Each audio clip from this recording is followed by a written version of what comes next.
नमस्कार। Exam selection 360 पर आपका स्वागत है। मैं हर्षवर्धन आज आपके लिए फिर एक बहुत अच्छी क्लास लेकर आया हूं जिसमें हम पढ़ने वाले हैं टॉप मोस्ट जो 10 करंट क्वेश्चन है वो पढ़ने वाले हैं। ठीक है, हम बात करते हैं पहले आज के इतिहास से कि आज का जो इतिहास है इसमें क्या महत्वपूर्ण घटनाएं घटी हैं।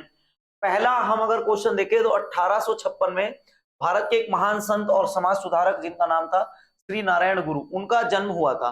ध्यान रखना किसका, श्री नारायण गुरु का आज ही के दिन क्या हुआ था, जन्म हुआ था। 1857 में बहादुर शाह जफर द्वितीय ने आत्मसमर्पण किया था। जब आपको पता भी होगा कि 1857 की क्रांति हो रही थी तो उस समय कुतुब मीनार परिसर से बहादुर शाह जफर को क्या कर लिया गया था, किडनैप जो है गिरफ्तार कर लिया गया था। बाद में इनको म्यांमार की मांडले जेल में बंद कर दिया गया था। 1878 में मद्रास के अखबार द हिंदू का साप्ताहिक संस्करण छपा था। आज ही के दिन पहली बार क्या हुआ था, मद्रास का एक अखबार है द हिंदू, उसका पहला जो है क्या हुआ था, संस्करण छपा था। अगला एक क्वेश्चन हो रहा है कि 1933 में भारत में होम रूल लीग की जो स्थापिका एनी बेसेंट थी उनका जो है क्या हो गया था, निधन हो गया था। होम रूल लीग तो आई है ना आपने, तो होम रूल लीग में भी पूछा जाएगा कि होम रूल लीग की जो स्थापिका है, संस्थापिका है, उनका निधन कब हुआ था। तो आप ध्यान रखना आज ही के दिन 1933 में उनका निधन हुआ था। पहले क्वेश्चन पर चलते हैं। पहला क्वेश्चन बहुत ही इंपॉर्टेंट क्वेश्चन है, पेपर में आएगा। मैं ये कह रहा हूं मोस्ट नहीं है, पेपर में ये आपके रखा हुआ मिलेगा। ठीक है, एशियन हॉकी चैंपियनशिप किस देश ने जीती है। दरअसल 2011 से आपको पता होगा कि एक एशिया में हॉकी चैंपियनशिप का आयोजन किया जाता है। तो एशियन हॉकी चैंपियनशिप की अगर बात करें तो अब की बार फिर किसने जीत ली है, ये अब की बार भारत ने जीत ली है। किसने जीती है, ये भारत ने जीती है। अगला ध्यान रखना आपने कि भारत ने अब तक ये कुल 5 बार जो है ये हॉकी चैंपियनशिप जीत ली है। एशियन हॉकी चैंपियनशिप की सबसे सफल टीम अगर आपसे पूछा जाए कौन है तो आप बताओगे भारत है। इसमें उपविजेता जो रहा है, उपविजेता रहा है चीन। अगर पूछा जाए ये कहां पर आयोजित की गई है तो आप ध्यान रखना कि हुलन बुइर एक स्थान है, एक शहर है हुलन बुइर, जहां पर चीन में इसका आयोजन किया गया है। ठीक है, सर्वाधिक गोल की अगर बात करें इस पूरे टूर्नामेंट में सबसे ज्यादा गोल किसने दागे तो आप ध्यान रखना कि जियून यांग दक्षिण कोरिया के खिलाड़ी हैं। जियून यांग, इसने जो है क्या किया है, 8 गोल दागे हैं। और हरमनप्रीत सिंह भारत के हैं, इन्होंने 7 गोल। और ध्यान रखना है कि भारत के क्या है, ये भारत के कप्तान हैं, इन्होंने जो है क्या किया है, 7 गोल दागे हैं। इसके अलावा ध्यान रखना कि अभी हाल ही में क्या होगा, एशिया एशिया महिला एशिया महिला हॉकी चैंपियनशिप का आयोजन, हॉकी चैंपियनशिप का आयोजन जो है आप कहां होगा। तो ध्यान रखना एक जगह है बिहार में जिसका नाम क्या है, राजगृह, या इसी को कहा जाता है राजगीर। और ये जो है कहां पर है, बिहार में। इसका आयोजन जो है नवंबर महीने में किया जाएगा। भारत ने इस बार पेरिस ओलंपिक में क्या है, आपको ध्यान होगा कि पेरिस ओलंपिक में हॉकी में ब्रॉन्ज मेडल जीता था। और इसके अलावा ध्यान रखना कि भारत का सबसे बड़ा हॉकी स्टेडियम जो है वो कहां पर है, उड़ीसा में है। ध्यान रखना कहां पर है, उड़ीसा में। उड़ीसा में भारत का सबसे बड़ा हॉकी स्टेडियम है, सबसे बड़ा हॉकी स्टेडियम है। ठीक है, सबसे बड़ा हॉकी स्टेडियम है, आपको ध्यान रखना है। ठीक, अगले क्वेश्चन पर चलते हैं। अगला क्वेश्चन क्या है, ये भी बहुत अच्छा क्वेश्चन है। हाल ही में केंद्रीय मंत्रिमंडल जो है अभी एक प्रस्ताव लेकर आया है और ये प्रस्ताव बड़ा चर्चा में चल रहा है। आज ही की घटना है और आज ही की घटना ये है कि हाल ही में किस चर्चित प्रस्ताव को केंद्रीय मंत्रिमंडल के द्वारा जो है क्या कर लिया गया है, स्वीकार कर लिया गया है। केंद्रीय मंत्रिमंडल ने पहले ही वन नेशन वन कार्ड, जो आपका राशन कार्ड है, वन नेशन वन कार्ड के तहत पूरे देश का एक राशन कार्ड पहले से ही बना दिया है। अब अगर बात करें तो अब ध्यान रखना कि वन नेशन वन इलेक्शन, ध्यान रखना इसका आंसर क्या है, one nation one election. One nation one election का मतलब यह है कि देश में एक ही बार जो है विधानसभा लोकसभा जितने भी जो सारे चुनाव है वो क्या हो, एक ही बार हो, जिससे क्या हो कि बहुत ज्यादा जो चुनाव में पैसा खर्च होता है वो पैसा जो है सरकार का बच जाए। कुछ और पॉइंट बनाता हूं तो ध्यान रखना वन नेशन वन इलेक्शन जो है इस प्रस्ताव को मंजूरी दी है। ध्यान रखना कि एक राष्ट्र एक चुनाव राष्ट्रपति रामनाथ कोविंद की जो अध्यक्षता की एक समिति है, इसने जो है पूरा विश्लेषण किया और विश्लेषण के बाद इसने बताया कि आप एक बार में पूरे देश में चुनाव कर सकते हैं, इससे कोई समस्या नहीं होगी। पर कुछ समस्याएं होंगी, उन पर भी डिस्कस करेंगे। सिफारिशों के अनुसार प्रस्ताव को जो है मंजूरी दे दी गई है। अब ध्यान रखना कि ये ऐसा पहली बार नहीं हो रहा कि भारत में पहली बार वन नेशन वन इलेक्शन की बात चल रही है। भारत में 1951 से लेके 1967 तक जितने भी चुनाव हुए हैं वो सारे के सारे चुनाव वन नेशन वन इलेक्शन के आधार पर ही हुए हैं। उसके बाद क्या हुआ कि 1968-69 में कुछ विधानसभाएं भंग हुई और उन विधानसभाओं के भंग होने की वजह से ये सारा सिस्टम बिगड़ गया। और ऐसा नहीं है कि इसको जो है आराम से ही लागू कर दिया जाएगा, इसको लागू करने के लिए क्या करना पड़ेगा, इसको लागू करने के लिए संविधान में संशोधन करना पड़ेगा। ध्यान रखना क्या करना पड़ेगा, संविधान में संशोधन करना पड़ेगा और इसमें छोटे मोटे 18 संशोधन करने पड़ सकते हैं एक बार में, तब जाके ये लागू होगा। अब की बार जो भारत का चुनाव हुआ था लोकसभा का, इसमें भारत के लगभग इसमें 6000 करोड़ रुपए खर्च हुए थे, ध्यान रखना। तो हर बार विधानसभा, लोकसभा, राज्यसभा इसके चुनाव होते हैं, तो राज्यसभा का तो अलग ही रहेगा क्योंकि उसका कार्यकाल 6 साल है। अगर इसमें और सारे इलेक्शन को छोड़ दिया जाए तो वो सारे एक साथ हो सकते हैं। उस पर केंद्र सरकार जो है विचार कर रही है। वो ये कह रही है कि 2029 के जो चुनाव होंगे, 2029 के जो चुनाव होंगे वो पूरे देश में एक साथ ही करा लिए जाएं। अगला एक क्वेश्चन और है। अगला क्वेश्चन क्या है, ये भी अच्छा क्वेश्चन है कि हाल ही में लेबनान में जो है एक चर्चा रही है, लेबनान जो है वो चर्चा में रहा है, ये कौन से महाद्वीप का हिस्सा है। कई बार बहुत सारे लोग ये सोचते हैं कि ये लेबनान अफ्रीका में है, कुछ सोचते हैं यूरोप में है। आपको मैं बता दूं कि ये दक्षिण पूर्वी एशिया का क्या है, देश है। आप कह दोगे कि इसका आंसर क्या है, एशिया है। आपसे समझना है कि एशिया जो है वो क्या है, एशिया आपका कई बार पूछा जाएगा, तो इसको कहा जाता है मध्य पूर्व एशिया का, एशिया का पेरिस। ठीक है, लेबनान को क्या कहा जाएगा, मध्य पूर्व एशिया का, इसको क्या कहा जाएगा, पेरिस कहा जाएगा। चर्चा में ये इसलिए है, यहां पर क्या हुआ कि जो पेजर होते हैं ना, मैसेज भेजने की एक छोटी सी डिवाइस होती है पेजर। पेजर का प्रयोग बेसिकली सन 2000 से 2005 के समय ज्यादातर किया जाता था। पेजर का प्रयोग ज्यादातर वो लोग करते थे जैसे अस्पताल में इमरजेंसी में किसी को मैसेज भेजना है वहां पर। इसके अलावा जैसे कोई एक बिल्डिंग में 4-5 फ्लोर हैं तो उनमें नीचे वाला व्यक्ति जो ऊपर वाले व्यक्ति को मैसेज भेजेगा, तो इस तरह के मैसेज भेजने में पेजर का प्रयोग किया जाता था। तो लेबनान में आज भी इनका प्रयोग किया जा रहा है। तो यहां पर क्या हुआ कि लेबनान में पेजर में विस्फोट होने लगे और उस विस्फोट से लगभग 5000 से ज्यादा लोग घायल हो गए, उसमें 19 लोगों की मौत हो गई। और इसमें ध्यान रखना, जब हमने एक वीडियो शुरू करी थी तो उस समय जब ये टाइप किया था तो 3000 लोग थे, अब इनकी संख्या बढ़कर जो है 5000 तक पहुंच गई है। ध्यान रखना कि लेबनान के पड़ोसी देश भी पूछे जा सकते हैं। लेबनान के पड़ोसी देश जो हैं वो कौन कौन से हैं, तो ध्यान रखना ये कौन है, सीरिया और इजराइल है। कौन है, सीरिया और इजराइल। राजधानी की अगर बात करें तो लेबनान की राजधानी है बेरूत और यहाँ की जो मुद्रा है उसका नाम है लेबनानी। मुद्रा का नाम क्या है, लेबनानी। अगले क्वेश्चन पर आते हैं। अगला क्वेश्चन क्या है कि डिजिटल भारत फंड में न्यूनतम कितने रुपए का निवेश किया जा सकता है। दरअसल भारत सरकार अब ये चाह रही है कि ज्यादातर लोग जो हैं अब क्या करें, लॉन्ग टर्म के लिए जो निवेश है उसमें भी अपनी भागीदारी को बढ़ाए। तो अभी जो है डिजिटल भारत फंड जो है शुरू हुआ है, इसमें न्यूनतम 100 रुपए का जो है क्या किया जा सकता है, एक निवेश किया जा सकता है। पहले मैं आपको बता दूं ये है क्या। डिजिटल भारत फंड आपसे अगर पूछा जाए क्या है तो आप बताना कि ओपन एंडेड इक्विटी स्कीम है। डिजिटल भारत फंड क्या है, ओपन एंडेड इक्विटी स्कीम है। इसकी शुरुआत अभी की गई है, आज ही इसकी शुरुआत की गई है। इसके अलावा इसमें पूछा जा सकता है कि इसका कार्य क्या है, तो कार्य है इसका टेक्नोलॉजी से जुड़ी कंपनियों में निवेश करना। जो कंपनियां टेक्नोलॉजियों से जुड़ी हुई हैं उनका क्या करना, निवेश करना इसका काम है। अब ध्यान रखना कि इसमें होगा क्या, अगर आप कहीं 100 रुपए क्या करते हैं, 100 रुपए का निवेश करते हैं तो वो निवेश ऐसा नहीं है कि एक ही बार किया जाएगा। वो निवेश जो किया जाएगा वो निवेश किया जाएगा आपका लगातार तक, और लगातार, और ये 1 माह, त्रिमासिक, और ये इस तरीके से 6 माह का या 1 साल का एक बार जो है आपको लगभग 1 साल, 2 साल, 6 साल, 12 साल, 20 साल तक जो निवेश करना होता है। इसमें बहुत अच्छे इंटरेस्ट पर जो है पैसा वापस मिलता है।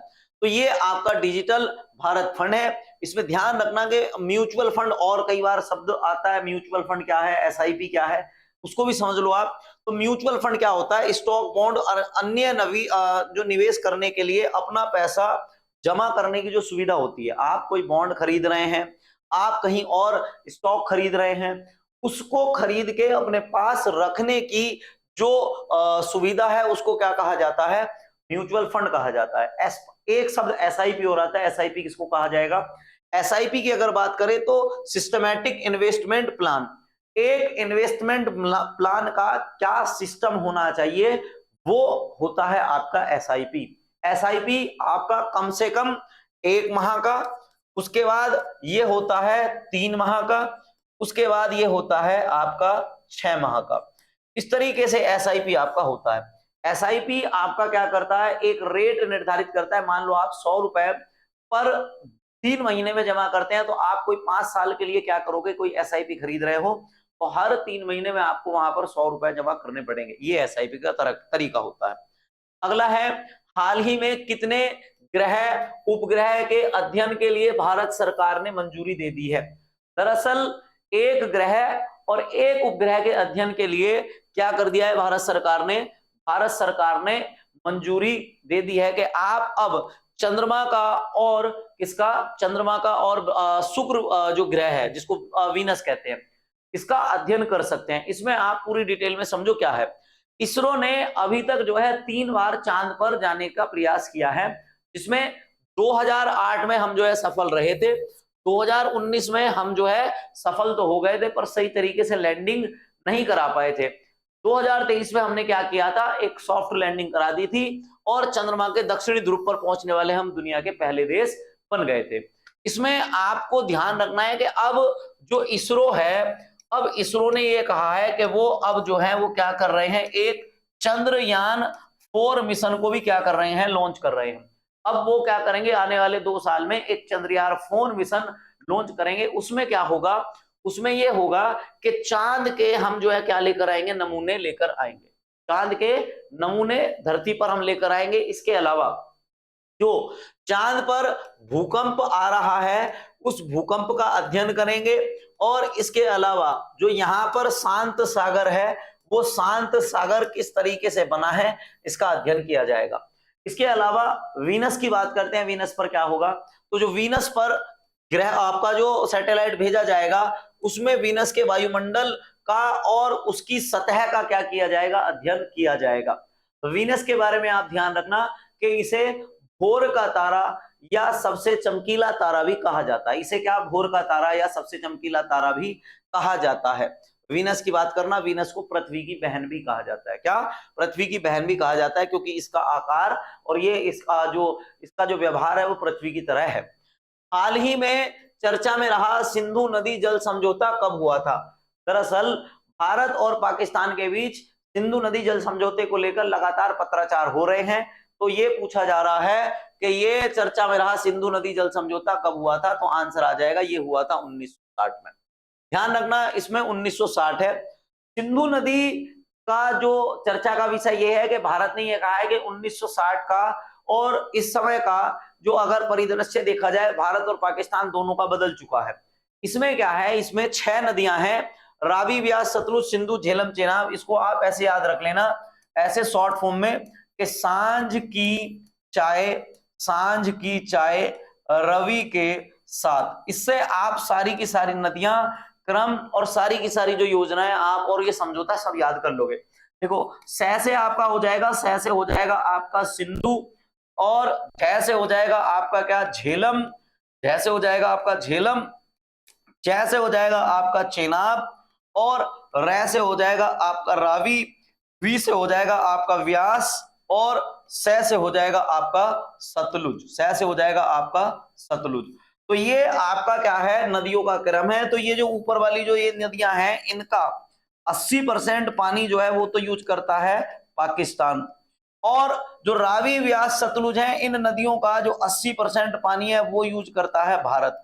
तो भारत ने ये कहा है कि अब हम इन नदियों का भी पानी थोड़ा सा और ज्यादा क्या करेंगे, प्रयोग में लेकर आएंगे। इन नदियों का पानी भी और ज्यादा प्रयोग में हम लेकर आएंगे। इसके लिए जो है ये चर्चा का विषय बना हुआ है।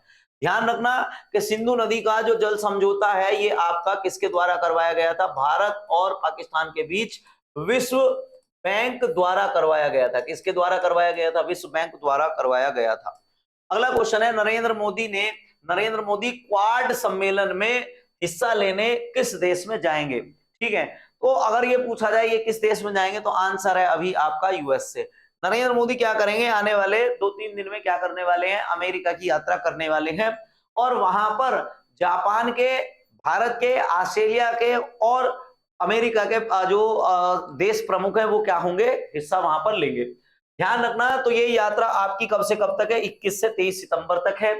संबोधन का जो विषय रहेगा वो रहेगा समिट ऑफ द फ्यूचर, के फ्यूचर में इस समिट का क्या महत्व रहने वाला है उस पर जो है चर्चा की जाएगी। क्वाड की अगर बात करें तो क्वाड्रिलेटरल सिक्योरिटी डायलॉग जो है, इसी को क्या कहा जाता है, इसी को क्वाड कहा जाता है। क्वाड आपका जो है ध्यान रखना 4 देशों का समूह है, 4 देशों का जो है वो क्या है, समूह है।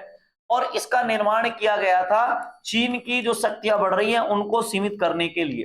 तो इसमें आपका कौन कौन सा देश शामिल है, यूएसए, एक आपका है जापान, एक आपका है आपका क्या ऑस्ट्रेलिया, और एक है इसमें भारत। ये 4 देशों का क्या है, एक समूह है। इसकी अवधारणा शुरू में 2007 में दी गई थी, पर इसकी अवधारणा को लागू किया गया 2017 में, और इसकी जो पहली बैठक है उसका आयोजन किया गया 2019 में। अब जो इसकी बैठक हो रही है ध्यान रखना, अब इसकी बैठक हो रही है 2024 में, और ये बैठक जो होगी वो होगी आपकी 22 सितंबर को। कब होगी ये वाली बैठक, 22 सितंबर को ये वाली बैठक होगी। और इस बैठक की अध्यक्षता जो है वो कौन करेंगे, जो बाइडेन करेंगे। आपको पता होगा जो बाइडेन की ये अंतिम बैठक होगी। अमेरिका में इस समय जो है चुनाव का दौर चल रहा है। हाल ही में किस भारतीय राजनेता को मिले उपहारों की नीलामी की जाएगी, ये पिछली बार भी आपका आरपीएफ में क्वेश्चन आया था, अब की बार भी ये क्वेश्चन आ सकता है। तो नरेंद्र मोदी को जितने उपहार दिए गए हैं, नरेंद्र मोदी को जितने उपहार मिले हैं अभी तक, उन उपहारों की क्या है, नीलामी की जा रही है। ध्यान रखना, नरेंद्र मोदी को मिले हुए उपहारों की क्या की जा रही है, नीलामी की जा रही है। इनकी नीलामी जो है वो दिल्ली में जो भारत का जो संग्रहालय है दिल्ली में, उसमें इसकी जो है क्या की जाएगी, नीलामी की जाएगी। और ये नीलामी आपकी 2 अक्टूबर तक जो है चलने वाली है। ध्यान रखना 2 अक्टूबर तक। इसमें न्यूनतम जो धनराशि है वो आप 600 रुपए से लेकर आप ध्यान रखना लगभग 8.5 लाख रुपए तक जो है सामान खरीद सकते हैं इसमें। और इसमें सबसे सस्ता जो सामान है वो हिमाचल प्रदेश से मिली हुई जो टोपी है वो नरेंद्र मोदी ने सबसे सस्ते दाम पर जो है रखी है। इसके अलावा ध्यान रखना, इसका जो आयोजन कर रहा है वो कौन कर रहा है, इस पूरे कार्यक्रम का आयोजन केंद्रीय संस्कृति मंत्रालय के द्वारा किया जा रहा है। और भारत के वर्तमान में केंद्रीय संस्कृति मंत्री जो है वो कौन है, गजेंद्र सिंह शेखावत है। अगले क्वेश्चन पर आते हैं। अगला क्वेश्चन क्या है, तो SIIMA 2024 का सर्वश्रेष्ठ अभिनेत्री का पुरस्कार किसने जीता है। तो फोटो देखने के बाद तो आपको पता चल ही गया होगा किसने जीता है। आंसर है इसका क्या, ऐश्वर्या राय। दरअसल SIIMA क्या है, तो south Indian international movie award है। और पिछले साल आपको पता होगा एक मूवी आई थी पोन्नियन सेल्वन। पोन्नियन सेल्वन मूवी के लिए सर्वश्रेष्ठ जो है क्रिटिक अभिनेत्री का, ध्यान रखना क्रिटिक्स अभिनेत्री का जो अवार्ड है, ये ध्यान रखना ये किसका, क्रिटिक्स अभिनेत्री का है। क्रिटिक्स अभिनेत्री का जो अवार्ड है ये आपका जो है वो किसको मिला है, ये ऐश्वर्या राय को मिला है। मूवी का नाम इनकी पोन्नियन सेल्वन है। आपको पता होगा कि चोल और चालुक्य साम्राज्य की जो कहानी है उसकी लड़ाइयों के ऊपर ये मूवी बनी हुई है। 2 पार्ट में ये मूवी बनी थी। इसमें ध्यान रखना कि तमिल सिनेमा के जो अगर पूछा जाए कि तमिल भाषा की जो सिनेमा मूवी जो होती है, तमिल जो मूवी है, उनके लिए जो सबसे अच्छी जो एक्टर का अवार्ड मिला है वो मिला है नयनतारा को। और उनकी मूवी का नाम ध्यान रखना क्या है, अन्नपूर्णा। अन्नपूर्णा जो मूवी है, अन्नपूर्णा मूवी के लिए जो है उनको ये अवार्ड दिया गया है। मलयालम भाषा में जो ये अवार्ड दिया गया है वो दिया गया है टोविनो थॉमस को। और बेस्ट फिल्म जो इसमें बताई गई है वो कौन सी है, जेलर। और आपको ध्यान होगा कि ये किसकी मूवी थी, रजनीकांत की जो है ये मूवी थी जेलर, उसको जो है बेस्ट फिल्म का अवार्ड दिया गया है। इसके अलावा नेक्स्ट क्वेश्चन है आज का, हाल ही में जलमार्ग मंत्रालय ने अपना नया ब्रांड एम्बेसडर किसे बनाया है। जलमार्ग मंत्रालय ने अपना नया ब्रांड एम्बेसडर किसको बनाया है, मनु भाकर को बनाया है। मनु भाकर ने क्या किया था, पेरिस ओलंपिक में 2 पदक जीते थे, तब से इनकी पॉपुलैरिटी बहुत ज्यादा बढ़ गई है। इसलिए अब इनको कई ब्रांड का जो है ब्रांड एम्बेसडर बनाया गया है, जिनमें से एक है आपका क्या, जिनमें एक है आपका जलमार्ग मंत्रालय। ध्यान रखना ओलंपिक में इन्होंने कितने पदक जीते थे, 2 पदक जीते थे। एक इन्होंने 10 मीटर एयर राइफल में जीता था जो सिल्वर था, और एक इन्होंने 50 मीटर एयर राइफल में जीता था जो आपका ब्रॉन्ज था।